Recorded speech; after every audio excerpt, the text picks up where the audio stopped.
मित्रांनो, आज आपल्या व्हिडिओमध्ये तुमचं स्वागत आहे। तर मित्रांनो, आज आपण या व्हिडिओमध्ये वसंतरावजी नाईक विमुक्त जाती व भटक्या जमाती विकास महामंडळ यांच्यातर्फे एक योजना आलेली आहे, त्यांचा GR आलेला आहे। तर मित्रांनो, त्याच्याविषयी आपण काही माहिती घेणार आहोत। त्याच्यामध्ये म्हणजेच भटक्या जाती व जमाती विकास महामंडळातर्फे राबविण्यात येणाऱ्या थेट कर्ज योजनाच्या कर्जाची मर्यादा 25 ते 1 लाखापर्यंत वाढविण्याबाबत तर याचा एक GR आलेला आहे। तर मित्रांनो, याच्यामध्ये 25 ते 1 लाखापर्यंत तुम्हाला कर्ज भेटणार आहे। बघू शकता इथे दिलेलं आहे।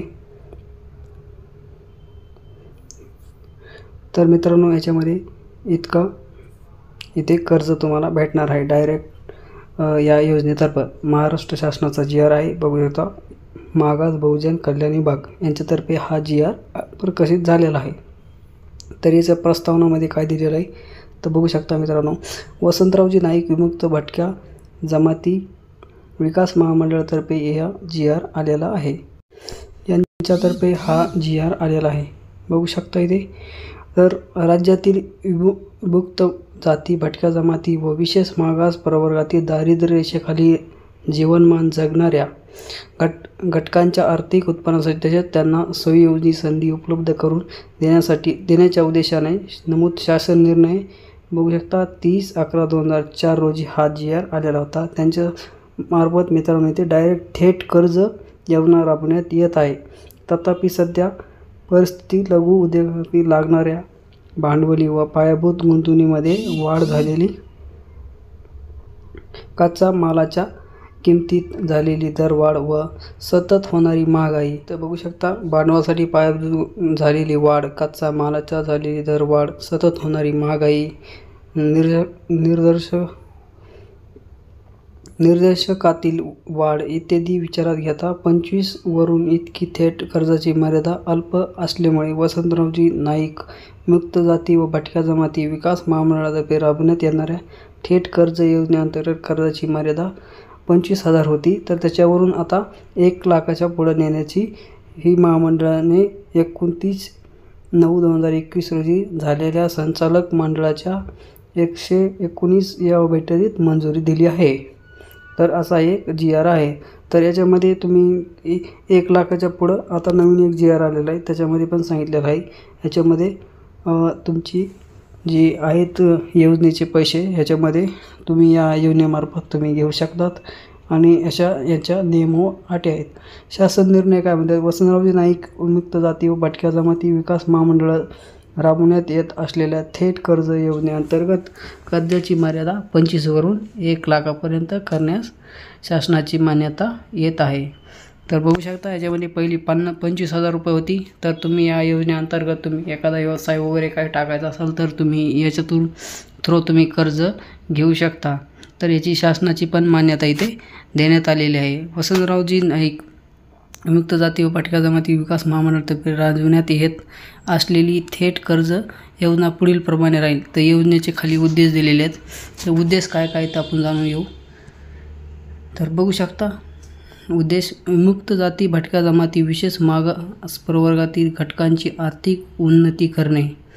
तसेच 2 नंबर, विमुक्त जाती भटक्या जमाती विशेष मागास प्रवर्गातील घटकांच्या हिताच्या दृष्टिकोनातून त्यांचा स्वयंरोजगारास प्रोत्साहित करणे। तसेच 3 नंबर, विमुक्त जाती भटक्या जमाती विशेष मागास प्रवर्गातील व्यक्तींना आर्थिकदृष्ट्या सक्षम करण्यासाठी पण याचा उद्देश सांगितलेला आहे। त्या 4 नंबर, विमुक्त जाती भटक्या जमाती विशेष मागास प्रवर्गातील दुर्बल घटकाच्या व्यक्तींना व्यवसाय करण्यासाठी तात्काळ वित्त पुरवठा करणे। तसेच 5 नंबर, सदर योजनेसाठी लघु व्यवसाय करणे, उदाहरणार्थ मत्स्य व्यवसाय करणे, कृषी क्लिनिक, पॉवर लिटर, हार्डवेअरचे दुकान, पेंट शॉप, सायबर कॅफे, शिक्षण, संगणक प्रशिक्षण, xerox, stationery, salon, beauty parlour, मसाला उद्योग, पापड उद्योग, मसाला मिरची कडप उद्योग, वडापाव विक्री केंद्र, भाजी विक्री केंद्र, ऑटो रिक्षा, चहा विक्री अशा प्रकारच्या उद्योगांना इथे ही योजना प्रोत्साहित करते। तर त्याच्यानंतर मासळी विक्री, भाजीपाला विक्री, फळ विक्री, किराणा दुकान, आठवडी बाजारामध्ये छोटेसे दुकान टाकणे, टेलिफोन बूथ, अशी व्यवसाय व लघु उद्योगासाठी ही योजना सुरू करण्यात आलेली आहे। तर योजनेचं स्वरूप कसं राहणार आहे तर बघू शकता इथे खाली दिलेलं आहे। वसंतरावजी नाईक विमुक्त जात्या व भटक्या जमाती विकास महामंडळातर्फे राबविण्यात प्रस्तावित थेट योजनाचे स्वरूप खाली दिलेले आहे। प्रकल्प इथे 1 लाखापर्यंत तुम्हाला इथे योजना दिली जाणार आहे।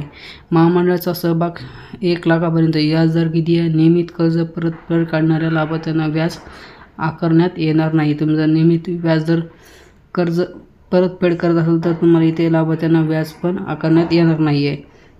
कर्जाची परतफेड कालावधी व कर्जाची परतफेड नियमित न करणाऱ्या लाभार्थ्यांवर दंडनीय व्याजदर। तर इथे नियमित जर 48 समान मासिक हप्त्यामध्ये मुद्दल रुपये 2085 परतफेड करावी लागणार आहे। त्याच्यानंतर 2 नंबर, नियमित कर्जाची परतफेड न करणाऱ्या लाभार्थ्यांना जेवढे कर्जाचे हप्ते थकीत होतील त्या रकमेवर दर 6.4% व्याज आकारण्यात येणार आहे। तर पहिला हप्ता तुम्हाला किती राहणार आहे तर इथे 75,000 इतका हप्ता राहणार आहे। दुसरा हप्ता 25,000 इतका राहणार आहे। तर इथे दिलेला आहे दुसरा हप्ता 25% प्रत्यक्ष उद्योग सुरू झाल्यानंतर साधारणतः 3 महिन्यानंतर घेतला जाईल। जिल्हा व्यवस्थापकाच्या तपासणी अभिप्रायानुसार हे करण्यात येईल। तर इथे बघू शकता लाभार्थ्याची निवड कशी होणार आहे तर अर्जदार विमुक्त जाती भटक्या जमाती विशेष मागास प्रवर्गातील असावा। त्याच्यानंतर 2 नंबर, अर्जदार महाराष्ट्राचा रहिवासी असणे गरजेचं आहे। 3 नंबर, अर्जदाराचे वय 18 ते 55 मध्ये असणं गरजेचं आहे। त्यांनाच इथे याच्यामध्ये प्रोत्साहन दिले जाणार आहे। अर्जदाराचे एकत्रित कुटुंब वार्षिक उत्पन्न 1 लाखापेक्षा जास्त नसावे तरच त्यांना या योजनेचा लाभ घेतला जाणार आहे। त्यानंतर एकाच वेळी कुटुंबातील एकाच व्यक्तींना सदर योजनेचा लाभ घेता येणार आहे। तर शासनाच्या कौशल्य विभागामार्फत तसेच शासकीय नियमन शासकीय संस्थांमधून तांत्रिक शिक्षण घेतलेले तसेच अनुभवी तरुण मुली यांना प्राधान्य देण्यात येणार आहे। अर्जदाराने आधार कार्ड संलग्न असलेल्या बँकेचा तपशील सादर करणे इथे सांगितलेलं आहे। तसेच अर्जदार महामंडळाच्या कोणत्याही केंद्र व राज्य योजनेचा थकबाकी नसलेला असावा असे त्याने इथे सांगितले। तसेच मित्रांनो इथे अटी व शर्ती बघू शकता यांच्या। तर लाभार्थ्यांना शेत जमिनीचे नोंदणीकृत गहाण खत करावे। शेत जमिनीचे मूल्यांकन व गहन खत केल्यानंतर शेतजमिनीच्या सातबारा किंवा मिळकत उतार्यावर महामंडळाच्या कर्ज रकमेची बोजा नोंद करावी असं पण इथे सांगितलेलं आहे। सदर योजनेचे 2 जमीनदार घेण्यात यावे त्यापैकी एक शासकीय आणि निमशासकीय पगारी जमीनदाराचा महाराष्ट्र शासन जिल्हा परिषद महानगरपालिका नगरपालिका नगरपंचायत महामंडळे शासन व शासन मान्य शाळा आश्रमशाळा शासकीय सेवा 8 वर्ष शिल्लक असावी। जमीनदार शासकीय कार्यालयाचा कायमस्वरूपी परमानंट कर्मचारी असावा इथे असं सांगितलेलं आहे। तर कर्ज परतफेड बाबत लाभार्थ्याकडून शपथपत्र घेण्यात यावे। या योजनेनंतर होणारा खर्च शासनाने महामंडळाची मंजुरी केलेला भाग भांडवलाच्या तरतुदीतून मर्यादेबाबत उपलब्ध असलेल्या भाग भांडवलातून करण्यात यावा। या अशा अटी व शर्ती इथे संपूर्ण सांगितलेल्या आहेत।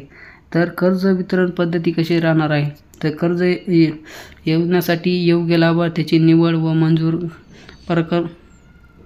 प्रकरणात आवश्यक वैद्यकीय दस्तावेज पूर्तता विहित कालावधीत करून घेण्याची तसेच महामंडळामार्फत देण्यात येणाऱ्या कर्जाच्या वसुली संपूर्ण बाबी जिल्हास्तरीय कार्यालयात राहील व तसेच पद्धतशीर। तर इथे जबाबदारी कुठं तर जिल्हास्तरीय कार्यालयात इथे सांगितलेलं आहे नियंत्रण राहील।